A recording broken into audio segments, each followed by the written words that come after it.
نعرہ تکبیر، نعرہ رسالت، نعرہ تحقیق، نعرہ حیدری۔ تمام دوستوں سے گزارش ہے کہ کیمرے اپنے بند کریں، آپ ادھر جگہ ملتی ہے آپ بیٹھ جائیں۔ اللہ تعالیٰ آپ کو سلامت رکھے کیونکہ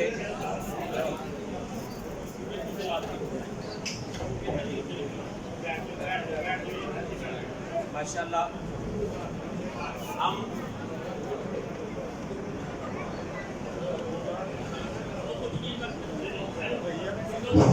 بسم اللہ الرحمن الرحیم۔ تمام دوست خاموشی اختیار فرمائیں۔ آج کی ہماری اس محفل پاک کے مہمان خصوصی SHO صاحب مراد پور تھانہ جناب محمد رزاق صاحب تشریف لاتے ہیں اور پیر صاحب کو اپنی محبتوں کا اظہار فرماتے ہیں۔ جناب SHO صاحب مراد پور تھانہ محمد رزاق صاحب۔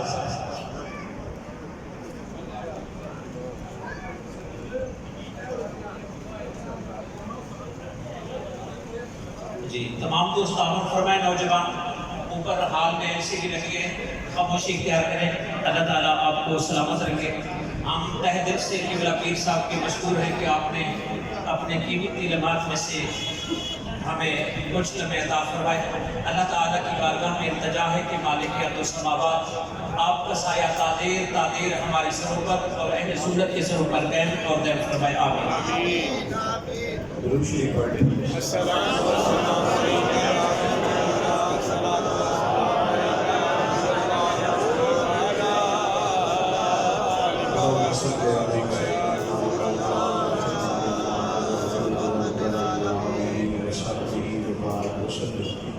حمد و ثنا کے بعد انتہائی قابل صد احترام حضرات علماء کرام کو بزرگوں اور بھائیوں، میں اور آپ آج اس خوبصورت محفل پاک میں حاضر ہیں۔ اللہ ہماری حاضریوں کو قبولیت کا شرف عطا فرمائے۔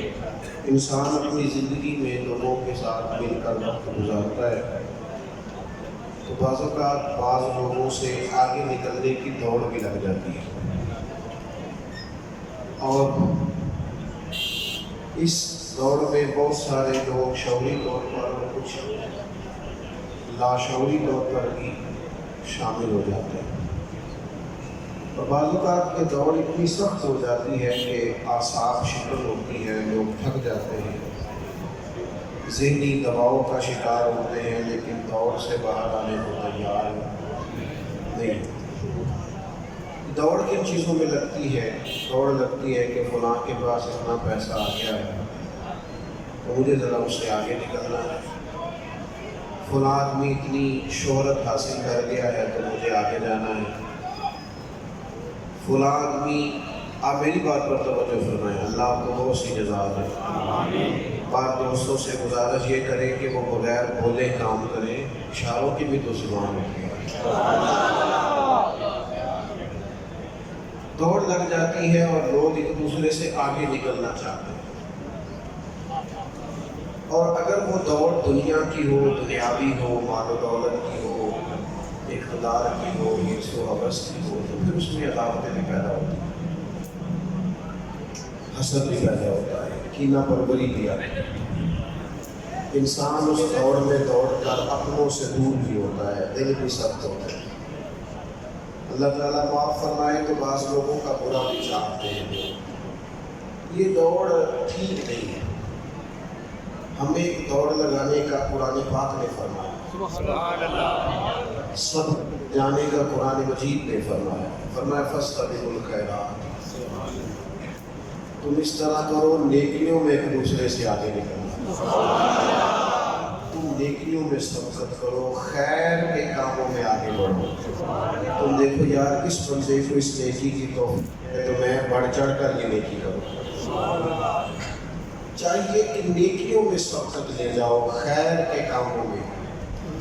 حضرت عمر فاروق رضی اللہ تعالیٰ عنہ خود بیان کرتے ہیں، کہتے ہیں میری ساری زندگی دوڑ لگی رہی ہے کہ میں نے ابو بکر صدیق سے آگے گزرا۔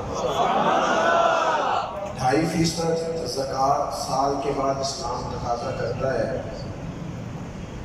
لیکن جناب عمر فرماتے ہیں میں 50% مال لے کے آیا تھا، 2.5% نہیں 50% پورے گھر کا آدھا مال لے کے آیا تھا، اور میں گھر میں سوچتے آ رہا تھا کہ آج میں ابو بکر صدیق سے آگے گزروں گا، لیکن فرماتے مجھے کیا پتا کہ میں 50% لایا ہوں تو ابو بکر 100% لے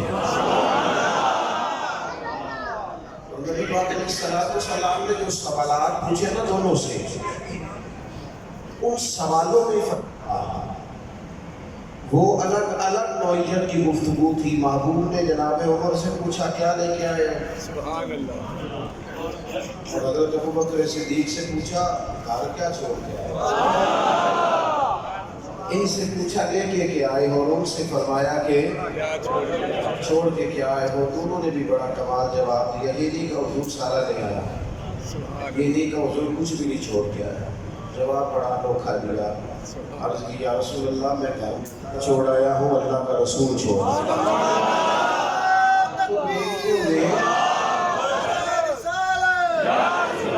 نیکی میں آگے نکلنا ہے، کوشش کرنی ہے۔ یہ جو زندگی ہے نا یہ اپنی ترتیب سے دوڑ رہی ہے،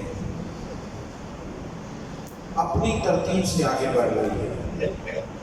انسان کا حافظہ شروع میں بڑا مضبوط ہوتا ہے، پھر بعض لوگ یہ شکایت کرنے لگتے ہیں یار اب تو چیزیں بھولنے لگتے ہیں۔ شروع میں انسان کے قبا اس کے اعضاء بڑے طاقتور ہوتے ہیں، پھر کچھ عرصے کے بعد وہ محسوس کرتا ہے کہ کہیں کہیں درد ہے، کہیں کہیں کمزوری ہے۔ نظر جوانی میں بڑی ٹھیک تھی، لیکن اب کہیں میں محسوس کرتا ہوں کہ میری ایک آنکھ کی کچھ بینائی میں دشواری پیش آتی ہے۔ انسان کو جوانی کے بعد بڑھاپا آتا ہے، صحت کے بعد خدا نہ کرے بیماری آتی ہے، فراغت ہوتی ہے تو فرصت بھی آتی ہے، زندگی ہے تو پھر موت بھی آتی ہے۔ ہمیں کہا گیا جلدی جلدی نیکیاں کرو۔ ہمارے یہاں یہ ہوتا ہے کہ لوگ پہلی بات تو یہ کہ ہم نیکی کی منصوبہ بندی نہیں کرتے، زندگی گزر جاتی ہے ساری دنیاوی منصوبہ بندی کرنا، دنیا کے لیے جدوجہد کرنا، مال کیسے جمع کرنا ہے، بچوں کو کیسے سیٹ کرنا ہے، مکانات کیسے تعمیر کرنے، سوسائٹی اور معاشرے میں ہم نے کیسے اونچا مقام، پہلے تو زندگی اسی میں گزر جاتی ہے۔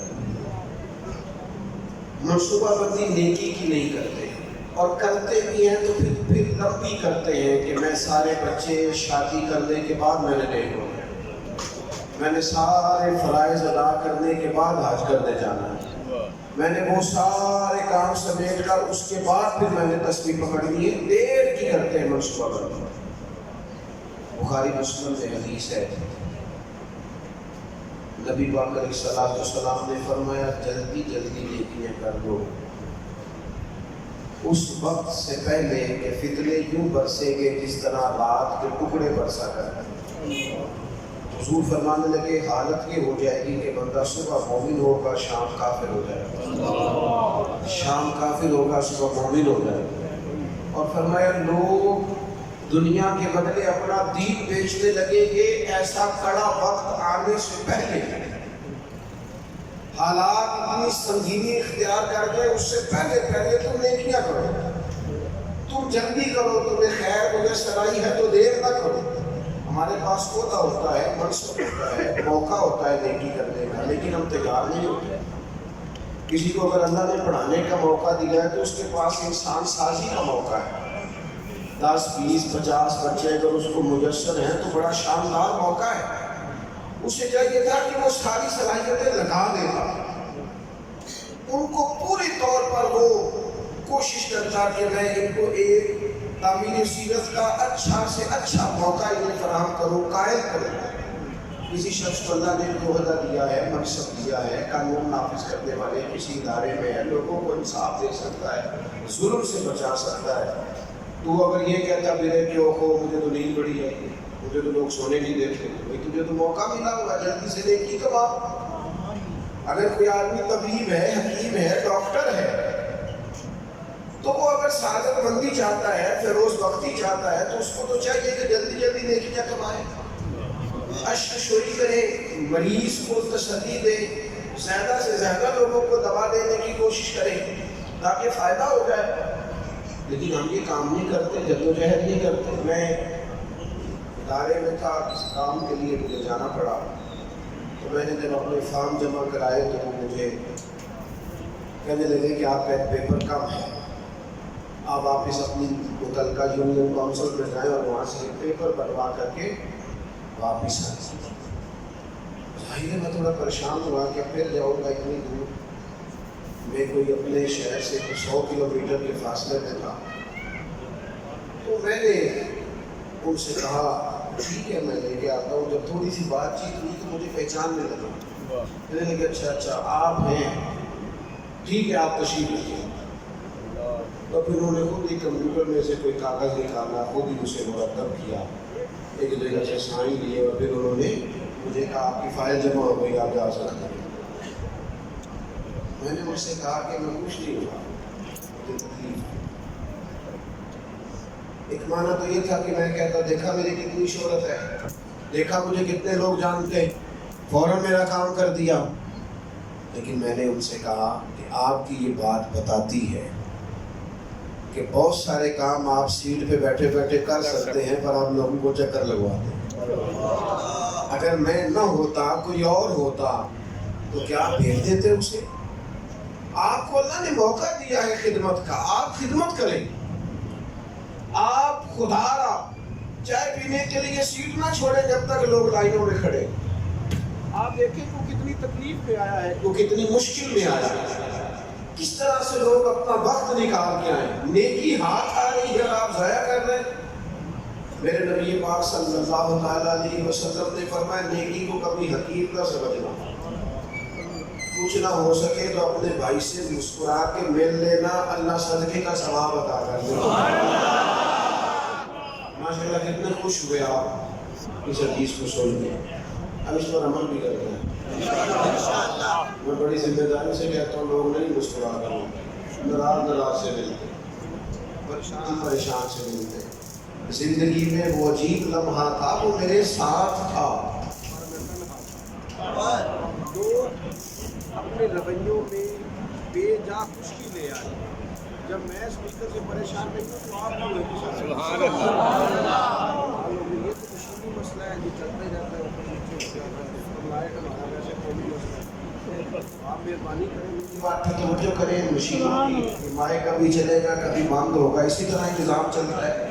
آپ مہربانی کریں، آپ محفل میں بیٹھے پورا سرور لیں آپ اس کا، آپ بے چین نہ ہو۔ میں تو خوش ہونے کی بات کر رہا ہوں، سبحان اللہ۔ مسکرا کے ملو تمہیں صدقے کا ثواب ملے۔ طبیعت سے تلخی، طبیعت سے غصہ، بلا وجہ کی ناراضگی، بلا وجہ کے شکوے، ان کو دور کریں۔